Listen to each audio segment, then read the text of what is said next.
आपको दो half cell दिए हैं जिनके इलेक्ट्रोड पोटेंशियल की वैल्यू आपको दे दी है। आपसे पूछा है कि जब Cu2+ कन्वर्ट होता है Cu में तब आपका EMF क्या होगा। तो पहली वाली हाफ सेल रिएक्शन और ये है आपकी दूसरी वाली हाफ सेल रिएक्शन।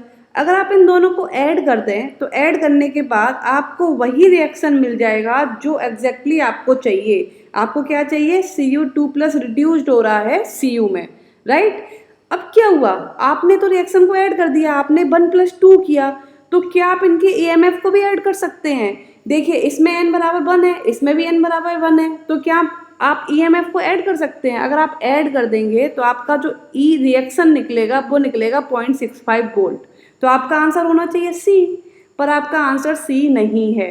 क्यों नहीं है, क्योंकि मैंने आपको बोला था कि ये जो कंसेप्ट जिसमें आप EMF को उसी ऑपरेशन में लगा सकते हैं जिस ऑपरेशन में आप रिएक्शन को कर रहे हैं। मतलब अगर आप हाफ सेल को माइनस कर रहे हैं तो आप E1 माइनस E2 कर दीजिए, अगर आप हाफ सेल को प्लस कर रहे हैं तो आप E1 प्लस E2 कर दीजिए।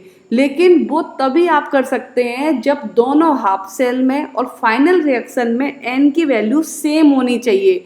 क्योंकि उस केस में क्या होता है, जब आप उनके डेल्टा जी भी लिखते हैं तो NF एक दूसरे से कैंसिल आउट हो जाते हैं, ठीक है। दोनों हाफ सेल का जो प्लस NF आता है और आपका जो रिएक्शन का जो NF होता है वो कैंसिल आउट हो जाते हैं, तो वहाँ पे N और F का कोई एग्जिस्टेंस नहीं रहता, ठीक है।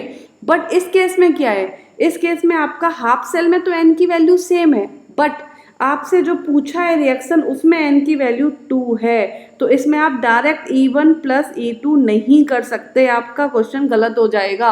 इसमें आपको क्या करना पड़ेगा, डेल्टा जी निकाल के ही इस क्वेश्चन को करना पड़ेगा। तो पहली वाली रिएक्शन के लिए आपने डेल्टा जी निकाला, इसमें N की वैल्यू कितनी थी 1, तो ये हो गया -1 F।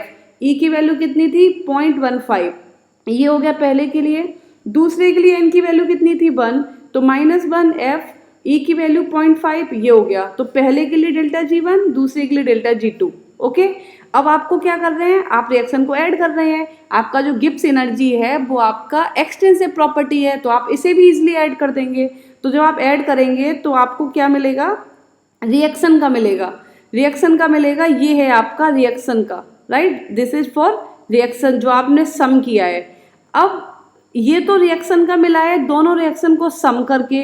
अब एक्चुअल रिएक्शन का कितना है, क्योंकि रिएक्शन में तो 2 इलेक्ट्रॉन इन्वॉल्व हैं, तो इसका हो गया -2 ER अभी आपको पता नहीं है, निकालना है, ठीक है। अब इन दोनों को, जो आपको दोनों हाफ सेल को सम करके मिला और जो आपको इस रिएक्शन में N की वैल्यू को पुट करके मिला, इन दोनों को आप इक्वल कर देंगे तो आपको ER मिलेगा 0.325 वोल्ट। तो आपका आंसर इसमें B है, correct answer is B। Thank you very much.